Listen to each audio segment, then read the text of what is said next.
grabamos y vamos a compartir. Buenas tardes, profe. Disculpe, Buenas recién puedo tardes. entrar. ¿Tomaron asistencia o no? Ahí te pongo presente, Alexis. Bueno, no hay drama. A mí Gracias. también, profe, por favor. La venera. No lo quería interrumpir. Argañará, ¿sí? Sí, gracias, profe. Profe, Gareca también.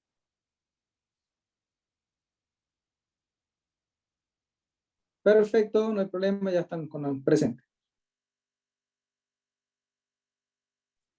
Nico Pae escribe en el chat, profe.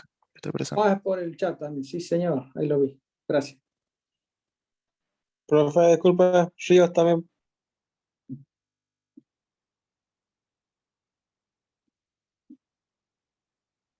Ahí lo agregamos, don Ríos.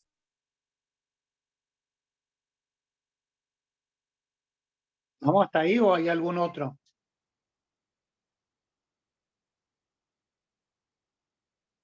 Bien, parece que no hay más nadie, ¿no? Ingeniero Heredia. No, adelante, no hay problema. Bueno, listo. Hagamos un repaso.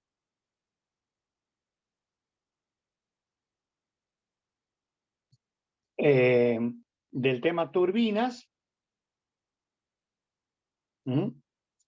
Vimos las dos grandes clasificaciones como turbinas de acción y de reacción.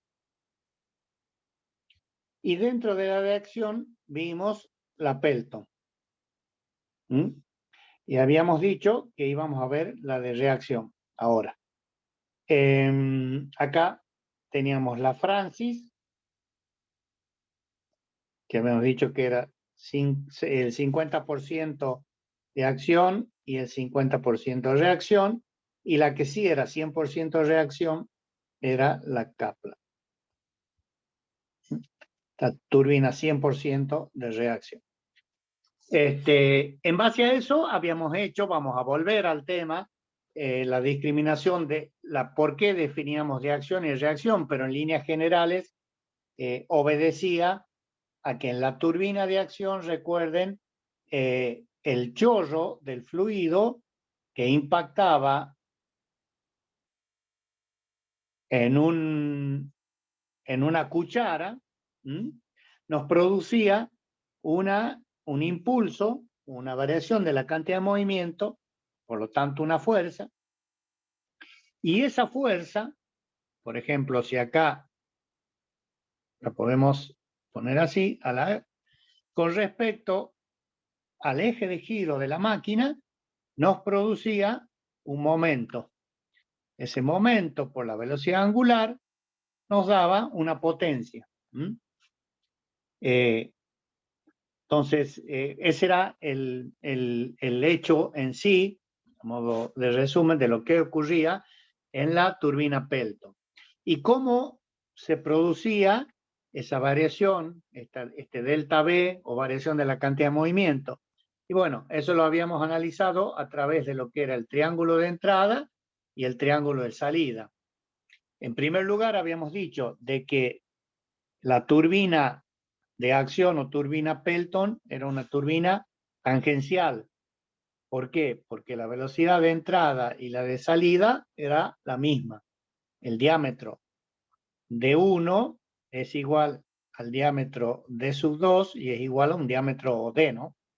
Por lo tanto, la velocidad U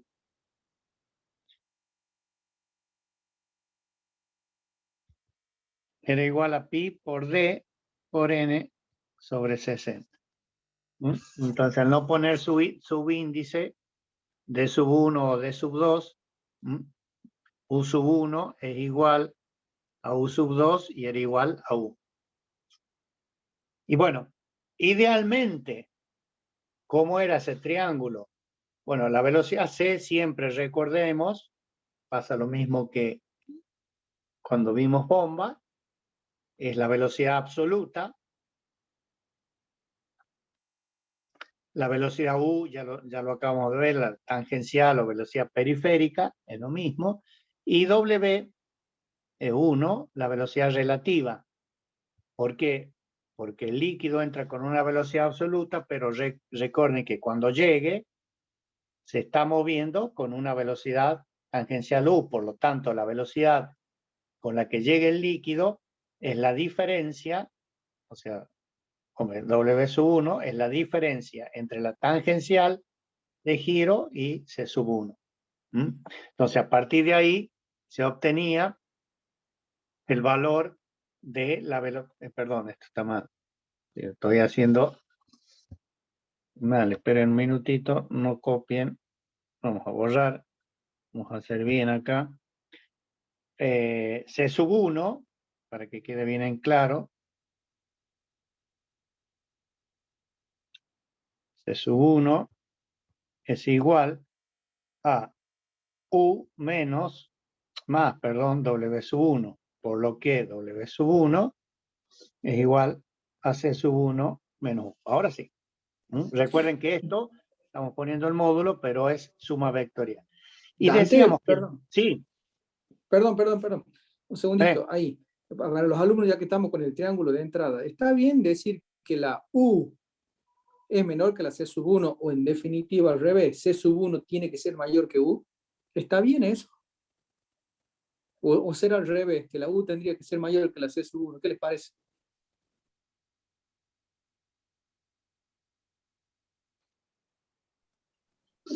¿Quién era La U? U ¿La es velocidad de mayor. quién? ¿Cómo, Mariela? La U tiene que ser mayor que C sub 1. ¿Por qué? ¿Quién es U? ¿Quién tiene la velocidad U? de los álabes del rodete. Sería la velocidad periférica o tangencial, ¿sí? En el punto de impacto, ¿sí? Fíjense ahí, tienen la imagen. En la figura A, ¿qué es D? Es el punto de impacto, ¿no es cierto?, del centro de la cuchara donde impacta el chorro, ¿sí? En definitiva, digamos, la turbina, la parte móvil de la turbina está girando a n revoluciones por minuto, por lo tanto, un punto situado a D, ¿sí?, de ese elemento giratorio va a tener en ese punto la velocidad U, igual a pi por D1 por n sobre 60. ¿Sigue? ¿Me siguen hasta ahí? En definitiva, entonces, U me da idea a mí de la velocidad periférico tangencial en un punto del elemento móvil de la turbina. ¿Me siguen hasta ahí? Sí. Y decíamos C1. ¿Quién es C1? ¿La velocidad de quién? La velocidad absoluta del ruido. Ajá. ¿Y cómo tiene que ser para que impacte el chorro, lo impacte a la cuchara? Mayor a U. Y claro, porque si llega a ser al revés, el agua nunca va a tener velocidad suficiente si U es más grande que C sub 1, digamos, no se daría el tema ¿me entienden? De cómo tendría que ser, digamos, para que la alcance y la impacte. Si yo necesito que impacte, yo necesito intercambiar impulso y cantidad de movimiento. Por eso es que tiene que darse esa relación entre U y C sub 1. No sé si lo alcanzan a ver, ¿se entiende eso? Entonces, en definitiva, la velocidad absoluta del agua necesariamente tiene que ser mayor que U para que la alcance y sea suficiente para, ¿no es cierto?, que impacte y produzca, digamos, y ahí se produzca lo que es el impulso y la cantidad de movimiento, que en definitiva es lo que hace el funcionamiento de la turbina. ¿Sí? ¿Se entendió esa parte? Profe, yo viendo el triángulo siempre los valores como me dan siempre en U más grande, yo creí que era todo lo contrario. ¿Entendés Lo que ahora? hay que tener presente, sí, dale. No, perdón, ingeniero. adelante, perdón. No, lo que hay que tener presente es el concepto de que la velocidad absoluta es siempre la suma de la velocidad tangencial o de giro más la velocidad relativa. Este es el concepto.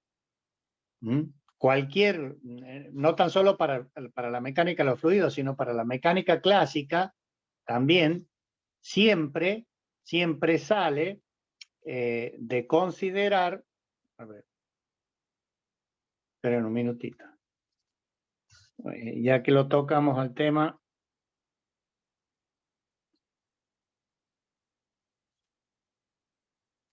lo vamos a parar un poquito, porque es importante y está vinculado a un concepto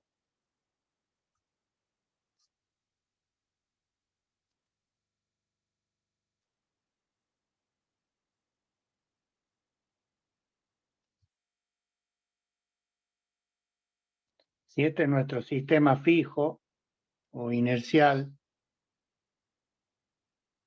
el X grande, Y grande y Z grande es el sistema fijo. El X chico, Y chico y Z chico, o minúscula, como quieran, es un sistema móvil. Si nosotros tomamos una partícula P que se está moviendo con una cierta velocidad V sub P, y este sistema a su vez se está moviendo con una velocidad, si este es O y esto es omega, V sub O, este es el origen, digamos, de todo lo que estamos viendo. Fíjense, fíjense.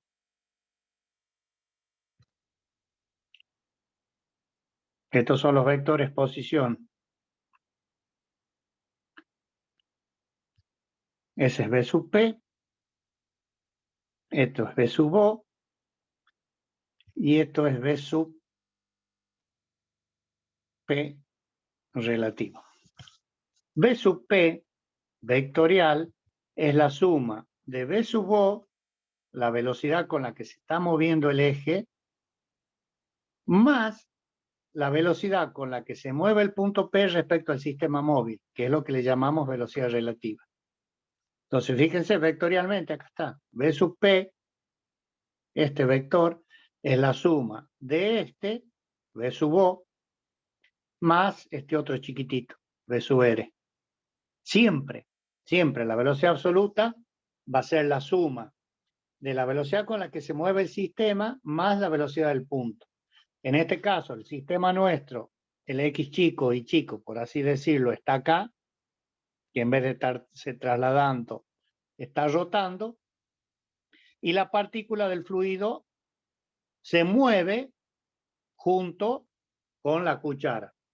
Por eso, la suma de cualquier partícula que ingrese va a ser la suma de esta U sub 1, que vendría a ser el equivalente de U sub 1, más la velocidad relativa con la que se está moviendo el fluido respecto al sistema fijo. Esta sería nuestra W sub 1. Este es el origen del triángulo de velocidades, del concepto de velocidad absoluta como suma de dos velocidades. En este caso, la del sistema móvil respecto al fijo, que sería V sub O, que le llamamos acá U sub 1, que para nosotros es la velocidad tangencial, y la relativa, que es la diferencia de velocidades que existe entre la absoluta del punto con respecto al sistema fijo y la velocidad con la cual se está moviendo respecto al sistema móvil. Entonces, siempre la velocidad absoluta va a ser superior a la suma de las dos, desde el punto de vista vectorial. ¿Queda claro eso? Los movimientos relativos, si quieren, revísenlo. Es la cinemática del movimiento relativo, es el capítulo 2, o la unidad didáctica número 2 de mecánica. Ahí pueden encontrar toda la explicación, digamos, del análisis vectorial que hacíamos. Las derivadas de estos vectores posición nos van a dar la velocidad, recuerden. ¿Queda claro eso? Sí, profe, puede ser que esto es lo que explicó el ingeniero Heredia cuando hicimos un ejercicio de saber con qué velocidad ingresaba para que pueda moverlos el ala, era eso era que no. No, porque en realidad, perdón, pero me tenía todos los conceptos, este par de conceptos los tenía errados, pero por eso Bien. pensé que era al revés, pero gracias. No sé, ¿qué punto diste, ingeniero Heredia? A ver, Mariela, ¿cuál punto, perdón? Sería importante, Había- no importa que lo discutamos, para eso estamos. Había un ejercicio donde teníamos que averiguar con qué velocidad entraba el fluido para que pueda mover el álave. Sí. Entonces me parece que ahí quedó mal. En ese momento creí que lo había entendido, pero no lo había entendido. Por eso hoy claro, le respondí eso. Claro, eso lo vimos como ejemplo cuando estudiamos impulso y cantidad de movimiento. Uno de los ejercicios estaba referido justamente a esto, ¿no? El caso de una turbina Pelton. En todo caso, después revisarlo, Mariela, y después lo vemos puntualmente, si querés. Revisarlo de nuevo con esto que vas a ver ahora y cualquier duda lo vemos, por favor, con todo gusto. Sí, por favor, porque la verdad que le había errado bastante. Listo, lo vemos después, no hay problema. No sé, si ustedes quieren, a ver, para el lunes que viene, bueno, el lunes feriado, el martes. El lunes feriado, ¿no? Sí, ingeniero. Sí, el lunes feriado. El lunes feriado, bien. O sea, que para el martes, yo te pediría, Martín, si lo puedes tomar al ejercicio y hacer el análisis. Sí, así, cómo no. independientemente de que nos pregunten o no, lo hagamos al análisis vectorial, de ese problema particularmente no lo ubico, pero no hay problema en detenerse porque en realidad los triángulos de velocidades, es tan importante esto que dice Mariela, por eso yo me estoy deteniendo. No importa perder, no es perder tiempo porque después lo vamos a ganar. La ecuación de Euler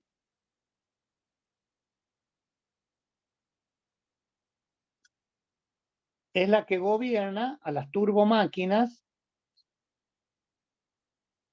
hidráulicas.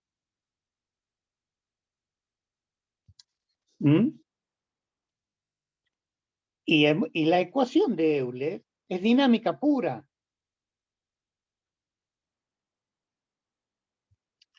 Y si hablamos de dinámica, tenemos que hablar de velocidades.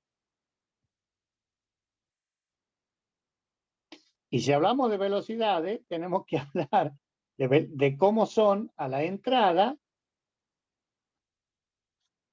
versus la salida. ¿Y por qué es importante esto?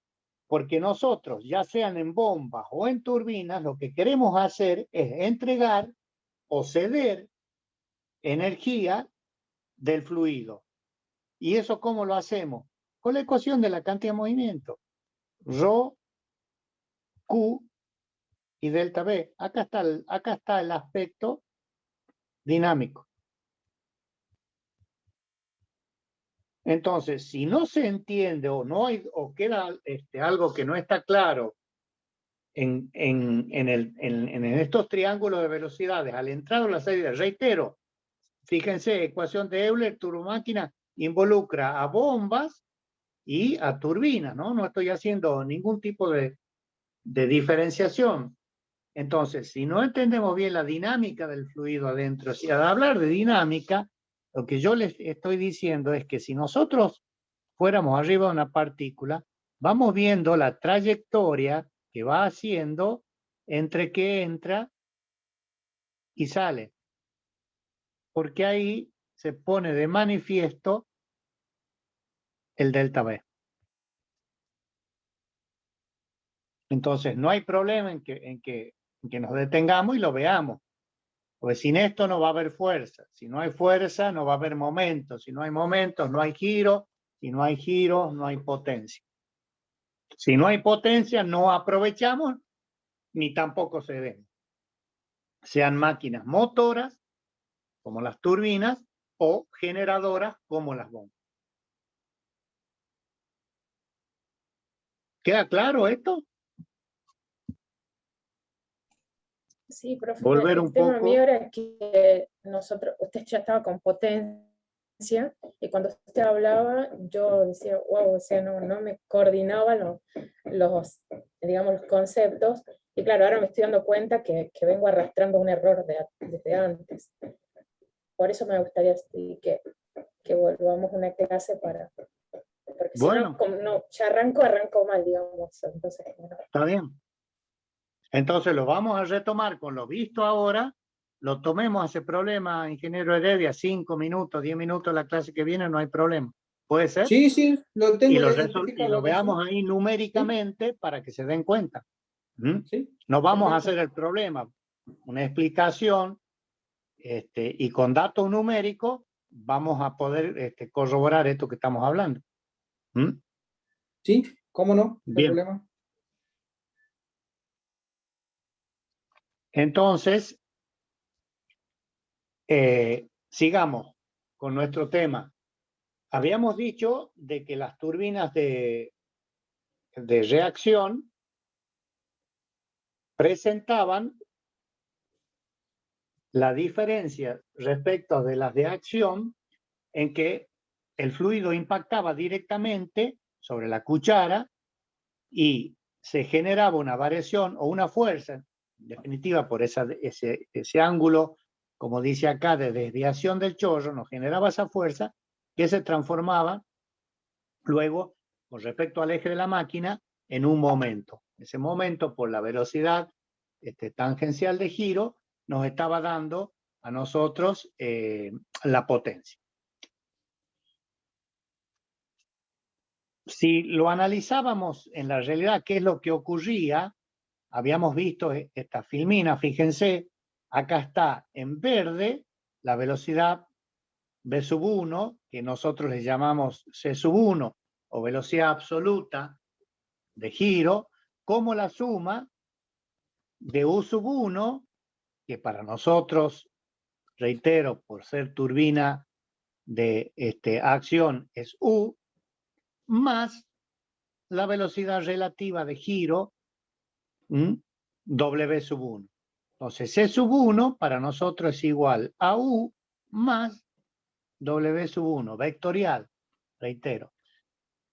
Fíjense que el triángulo que está dibujado mucho más a escala de lo que yo puedo hacer, digamos, de manera grosera,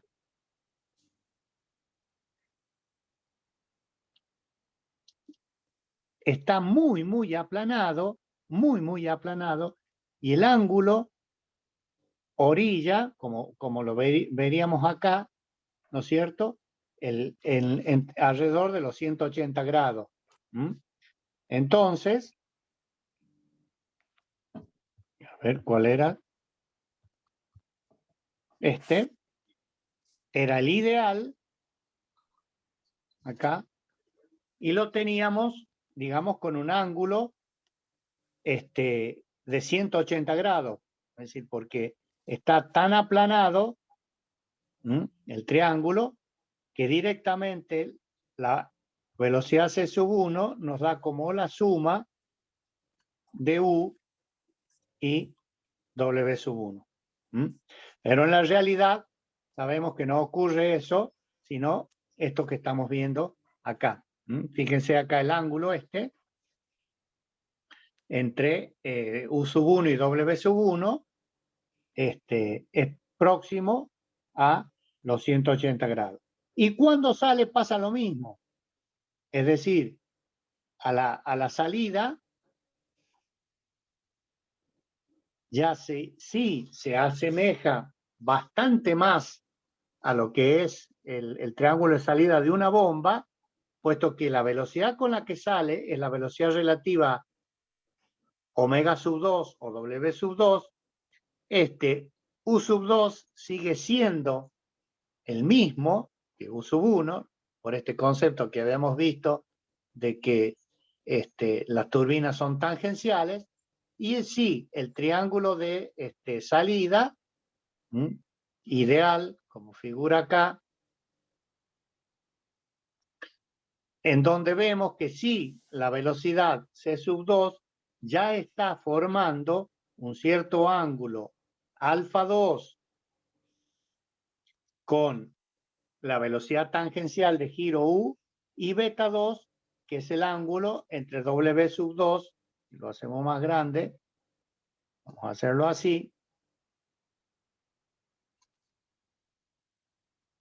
Ahí está, para que se lo vea bien. C sub 2, omega sub 2 y U. Recuerden que el ángulo entre U y W en general era beta, y entre U y C era alfa. Si a la entrada va con 1 y si a la salida va con 2. O sea que acá sería alfa 2 y beta 2. ¿Está claro? Entonces, este sería el triángulo a la salida. Entonces, hubo, fíjense, en la diferencia entre W sub 2 y W sub 1, hubo un cambio de velocidad relativa. Ese cambio, que también se puede ver manifestado entre C sub 1 y C sub 2, ese cambio es el que nos produce la fuerza por la variación de la cantidad de movimiento. Entonces, a partir de allí es donde uno puede considerar y tener en cuenta estos valores para las turbinas, reitero, de reacción. Bueno, los valores que habíamos tomado están puestos acá, los habíamos visto. Estos son valores reales, van a ver cuando resuelvan problemas. El ángulo beta 1 no es de 180 grados, es imposible que hacer girar el fluido 180 grados, sino que ronda los 170 a los 175 grados.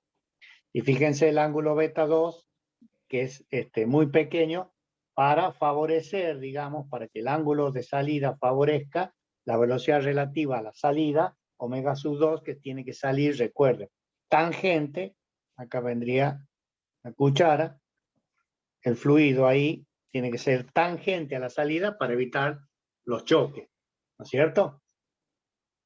Entonces, ese ángulo es muy chiquitito, lo ideal sería que sea horizontal y completamente opuesta a W sub 1, en el caso ideal. Es decir, que ese ángulo sea el menor posible.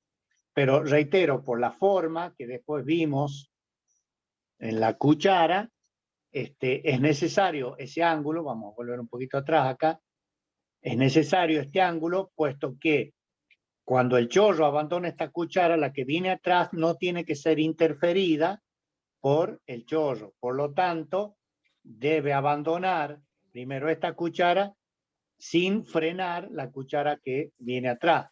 De allí que este ángulo tenga que tener un valor, como lo ven acá, entre 5 y 20 grados. Las fórmulas, bueno, son muy sencillas.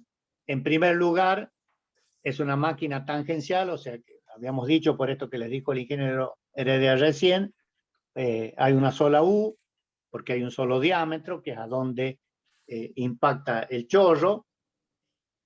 Como no tenemos en vista pérdidas, potencias y rendimientos, ni pérdidas hidráulicas, ni pérdidas volumétricas, ni pérdidas mecánicas, las velocidades relativas son iguales a la entrada y la salida, pero se sabe de que la real siempre a la salida va a ser menor que la entrada. Es lógico, porque hay pérdidas de rozamiento o pérdidas hidráulicas, por así decirlo, idénticas a las que vimos en bomba. Por lo tanto, omega 2 es menor que omega 1.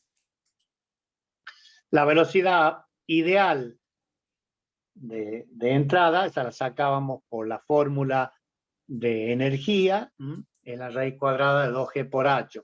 Le digo 2G por H, perdón, H siendo la altura del salto. Esa es la velocidad ideal. Lo sabemos que en la realidad es algo menor porque existen pérdidas en toda la tubería de conducción y sobre todo en el inyector. Entonces, en vez de considerar el coeficiente acá igual a 1, ponemos uno un poco menor, o sea, 0,97. O sea que hay una pérdida del 3% en el valor de la velocidad absoluta a la entrada respecto a lo que sería la ideal. La turbina Pelton, ¿a dónde alcanza el rendimiento máximo? Cuando la velocidad tangencial es la mitad de la velocidad absoluta. En la práctica no es nunca 0,5, lo habíamos visto, es un poco menor, es 0,47. ¿De quién? De C sub 1. Mi C sub 1 era 2G por H. Y bueno, habíamos terminado ayer con esto, en donde poníamos de manifiesto la forma que tienen las cucharas y en razón de que podían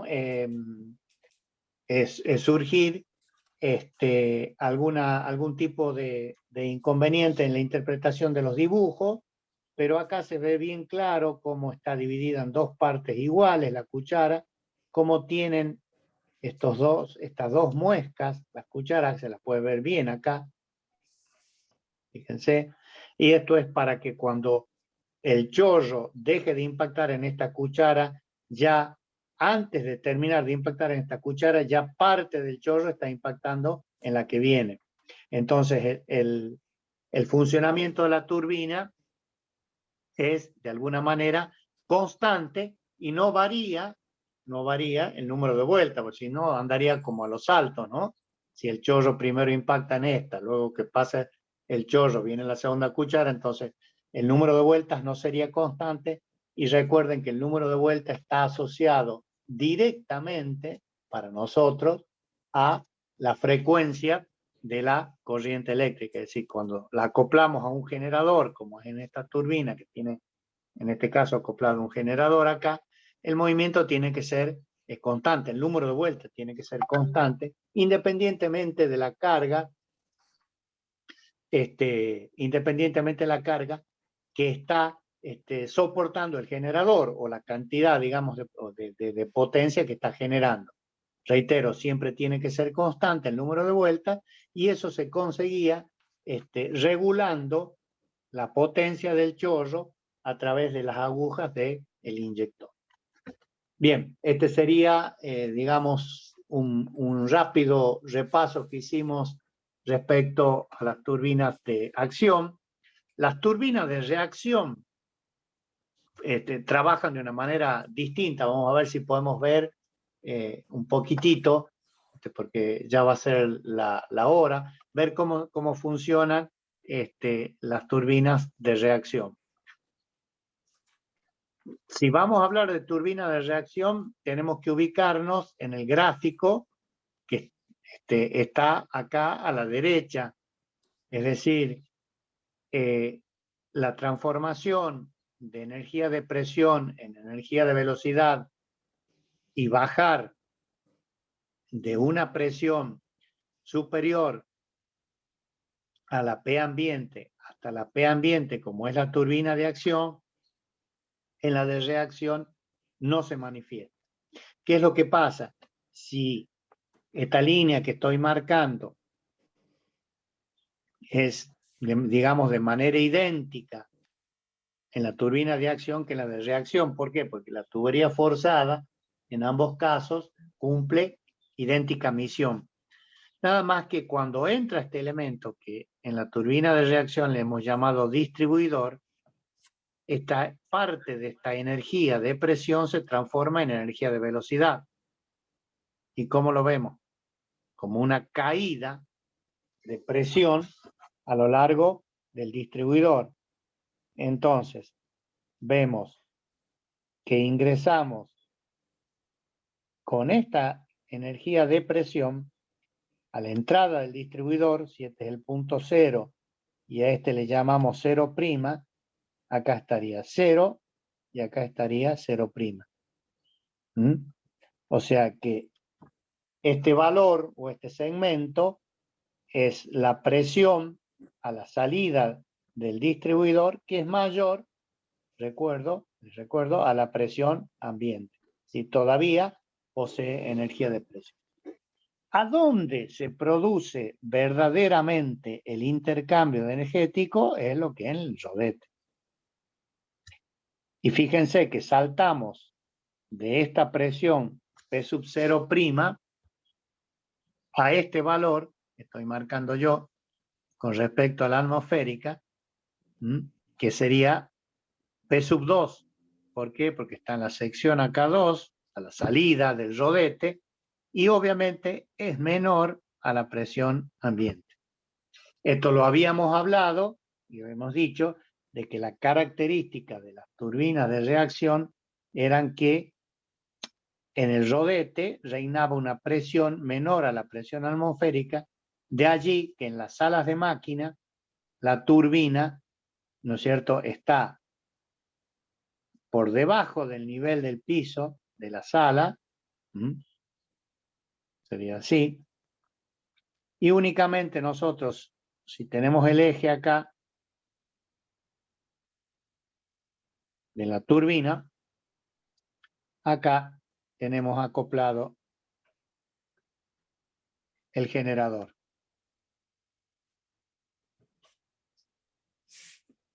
Y acá estaríamos nosotros, en la visita, aunque sea virtual, como hicimos el año pasado, allá a Ciretá nos hicieron una visita virtual. Entonces, lo que vemos nosotros en la sala de máquina es el generador, pero la turbina, tanto en sí, su rodete como su distribuidor, como el tubo de aspiración, están a una presión por debajo de la presión atmosférica. Y esa es la razón por la cual estos elementos no están a la vista. Sí está a la vista si la turbina es de acción. ¿Por qué? Porque la presión es igual a la presión ambiente. Como el fluido a la salida del rodete posee energía, posee esta presión que la podemos aprovechar por debajo de la atmosférica, pero es aprovechable, entonces se coloca el tubo difusor. El tubo difusor, recuerden, es un tubo troncocónico en donde la sección de salida es mayor que la sección de entrada, por lo tanto, la velocidad tiene que disminuir y la presión aumentar. Bueno, ¿qué hacemos? A este salto de presión negativo lo llevamos hasta la presión ambiente, que es a la salida de ya aguas abajo del coronamiento o de la turbina, y es a donde reina la presión ambiente. Entonces, el tubo difusor lo que ha conseguido es aprovechar este salto de presión a la salida del rodete y llevarlo hasta la presión atmosférica. Entonces, esta es la razón fundamental, si uno lo analiza, a la turbina de reacción. Fíjense, entre que el fluido entra en el órgano de la máquina hasta que sale de la máquina, esa presión está por debajo de la presión atmosférica. Ahí es donde ingresa, digamos, el concepto de turbina de reacción. Por lo tanto, la forma que tienen tanto el rodete como el distribuidor son distintas. Son distintas a la turbina de acción, me refiero, puesto que acá el fluido va a ser, reitero este concepto, centrípeto, es decir, va a ingresar desde el exterior hacia el centro a través de lo que es el distribuidor y luego del rodete. ¿Por qué? Porque las formas que tienen que tener estos álabes del rodete son muy parecidos, muy parecidos a lo que son de la bomba, nada más que los ángulos obviamente son distintos, puesto que la dirección del fluido lo es, y es para poder aprovechar al máximo, con el mínimo de pérdidas, la energía que posee el fluido. Entonces, después de la tubería forzada, lo que vamos a encontrar es el distribuidor, reitero, y después del distribuidor, lo que vamos a encontrar es el rodete. El campo de aplicación, les vuelvo a poner el famoso gráfico, está marcado acá, digamos, en lo que está sombreado. Fíjense cómo a medida que aumentamos el caudal en esta dirección y bajamos de altura, empezamos a dejar los rodetes Francis y los empezamos a transformar en turbinas Kaplan, que la forma, ya la iremos viendo, son distintas. Pero tanto la Francis como las Kaplan, hay una que también es muy intermedia, que se llama de Erietz, pero las formas, por la forma que tienen los álabes, que es una combinación entre una Francis y una Kaplan, hacen que a medida que disminuya la altura del salto y aumente el caudal, sean de mayor aplicación las turbinas de reacción, como lo son, digamos, las turbinas Kaplan. Fíjense, acá tienen ustedes una foto arriba, esto, de lo que es una turbina Francis. Reitero, la turbina Francis, la dirección del flujo es tangencial, es decir, desde adentro hacia afuera, o sea, va a ir así, digamos. Entonces, el intercambio de energía se produce en esto que son los álabes, fíjense, ya lo vamos a ver enseguida. ¿Y qué tenemos? La caja espiral, aparte de la conducción de entrada, que esta es la común, ¿no? Tubería forzada o tubería de sobrepresión. La caja espiral, en donde vamos a transformar esa energía de presión en velocidad. El distribuidor, en donde vamos a orientar el fluido para que ingrese con la menor pérdida posible hacia el rodete y posteriormente el rodete. ¿Qué vamos a ver acá en esta foto de abajo? Que es la razón por la que este elemento, el distribuidor y el rodete.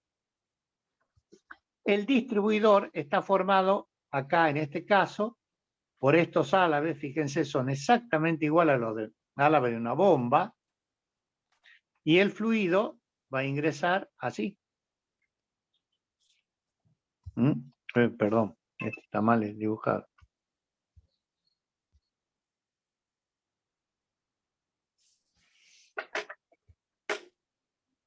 Con esta dirección.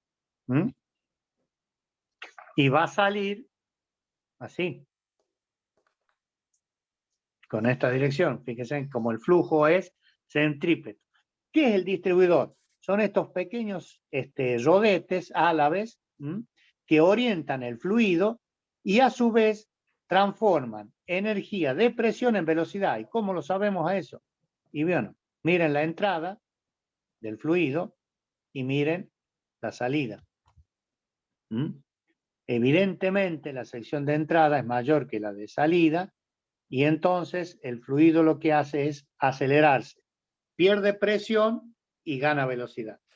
El ángulo con el cual están formados acá es el que determina el tipo o digamos el valor del salto de presión que va a tener entre la entrada y la salida de la turbina de reacción para que nos dé la potencia en el eje. Por lo tanto, el distribuidor es el que se transforma, en este caso, en el elemento destinado a regular la cantidad de caudal a la entrada. Y si regulamos la cantidad de caudal, regulamos la potencia. Esto es constante y esto es constante. Entonces, si regulamos Q, regulamos la potencia. Por lo tanto, la potencia que nos entrega la turbina es directamente proporcional al caudal que ingresa. Entonces, vuelvo a tomar el ejemplo que dimos ayer. Si durante la noche hay poco consumo, el generador deberá aportar poca potencia eléctrica al sistema. Entonces, un servomecanismo va a regular, ya lo vamos a ver enseguida, el paso de estos álabes de manera de que estén parcialmente cerrados para que la cantidad de caudal disminuya. Por lo tanto, la potencia en el eje de la turbina va a ser menor. A medida que empieza a aumentar el consumo, empiezan a demandar el sistema mayor potencia, obviamente la turbina deberá entregar mayor potencia. ¿Por qué? Porque el generador se empieza a oponer más resistencia. ¿Por qué? Porque pide más carga. Entonces habrá que abrir el paso de estos elementos en el distribuidor para que pase más caudal. Al pasar más caudal, la potencia aumentará. Esa es la función, digamos, que tiene el distribuidor. ¿Y por qué? Porque en el rodete los álabes del rodete son fijos. Es decir, no se puede modificar, digamos, el ángulo de estos rodetes, porque como ustedes lo pueden estar viendo acá arriba, los álabes son fijos. Por lo tanto, la reacción entre la entrada y la salida siempre va a ser la misma. Y si necesitamos variar la potencia, la única forma que tenemos en las turbinas es variando, en este caso, el caudal. Para este caso, ¿no? Lo que yo les estaba diciendo está puesto el manifiesto acá. En este caso y en este caso. Los dos casos extremos, digamos, con los álabes de el distribuidor completamente abiertos y con los álabes acá en B completamente cerrados. Fíjense que lo que hay acá es un anillo que puede pivotar respecto a un servomecanismo. Entonces, ¿qué puede hacer? Puede girar para allá o girar para acá. En un caso, si gira en sentido horario, lo cierra, y si gira en sentido antihorario, lo abre. Este sería el caso en donde la turbina está parada. ¿Por qué? Porque no hay flujo que ingrese a la turbina, ¿no es cierto? La turbina está acá. Es centrípeto, recuerden. El flujo entra por acá, desde afuera hacia adentro. Y acá, digamos, la entrada de agua, a través de este mecanismo de bielas, está completamente abierta. Entonces, el ingreso de agua se hace hacia la turbina.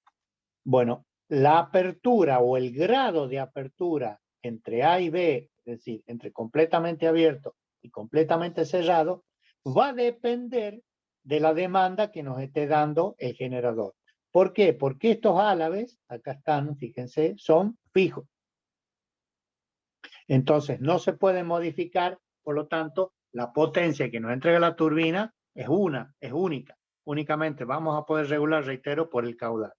Acá se los puede ver, en esto que estoy dibujando en la foto de la izquierda.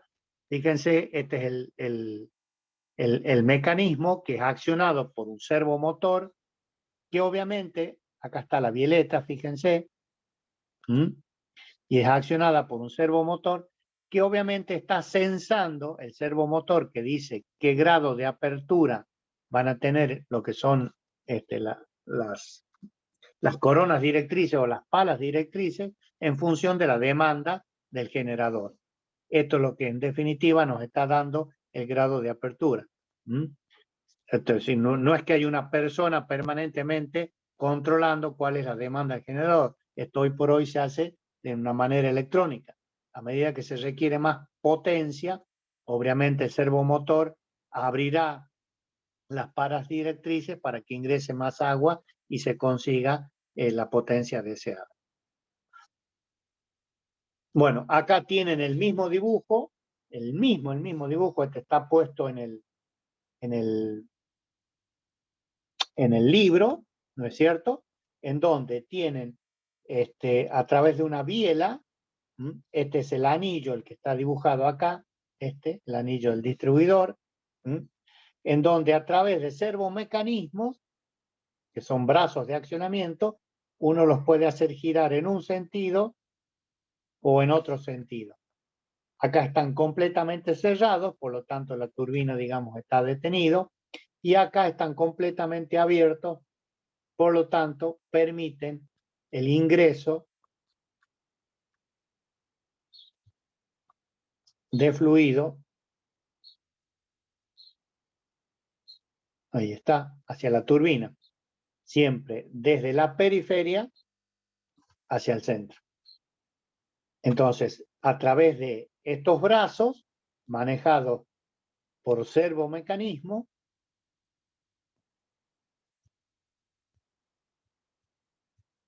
se controla la potencia que nos entrega la turbina, en este caso, de reacción.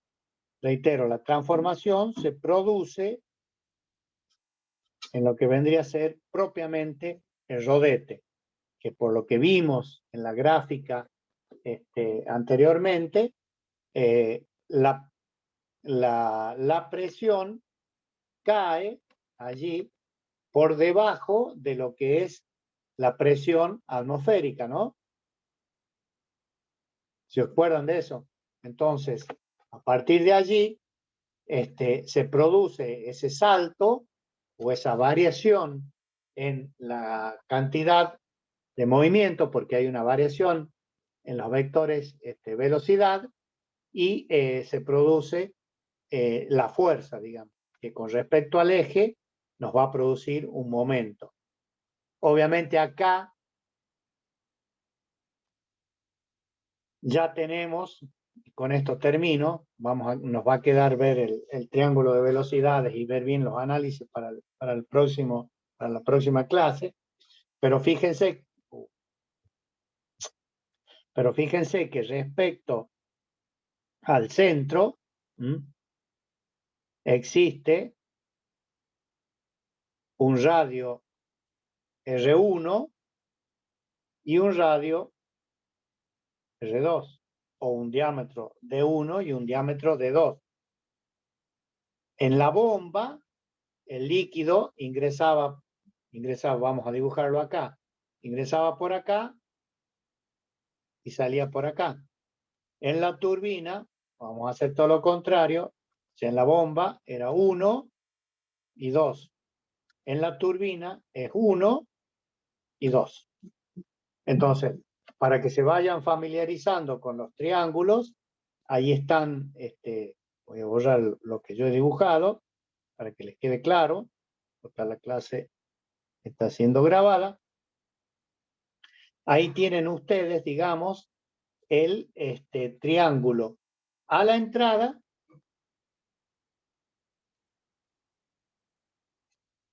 y a la salida. Como ustedes pueden ver, acá B1, reitero este concepto, es C1 y B2 es C2. El resto se llama, como siempre nosotros, fíjense, W1, que la velocidad relativa es tangente al álave a la entrada. Y W2 es tangente al álave a la salida. La suma de U1 y W1 nos va a dar C1.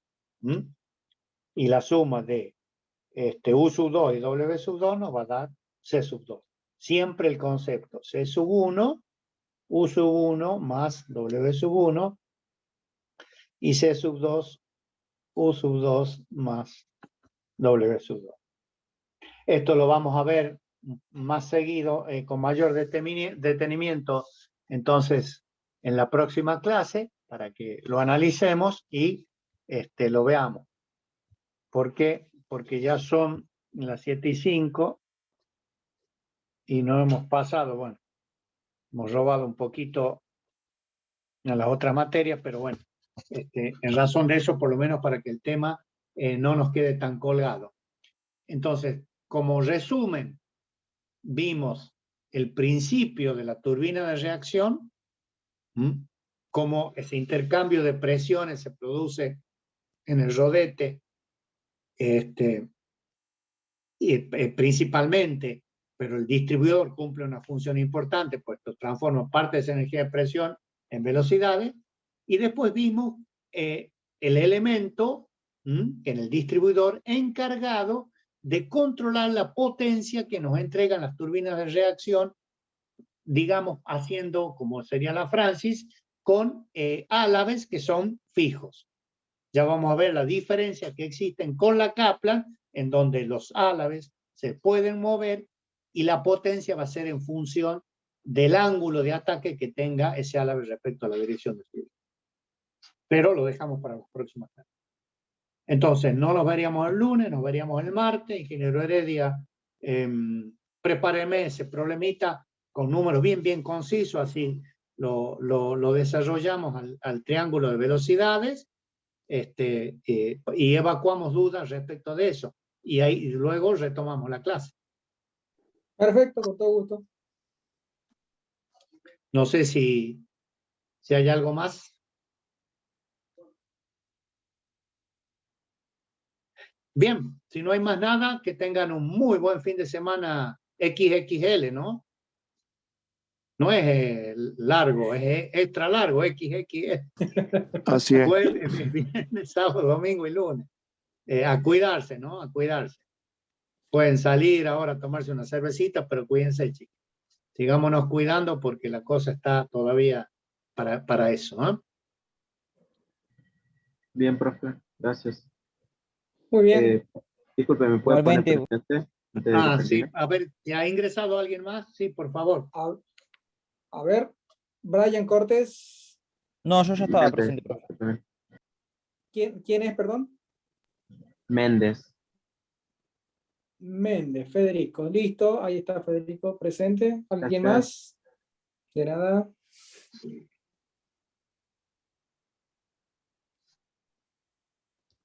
Parece que nadie más. Parece que no hay más nadie. Parece que no. Muy bien. Buen fin de Nos semana. vemos Hasta luego. entonces el día martes. Hasta luego. Bueno, profe, Muy bien. chao. Hasta Chao, hasta luego. luego. Nos vemos. Chao, Hasta ingeniero. luego. Hasta luego.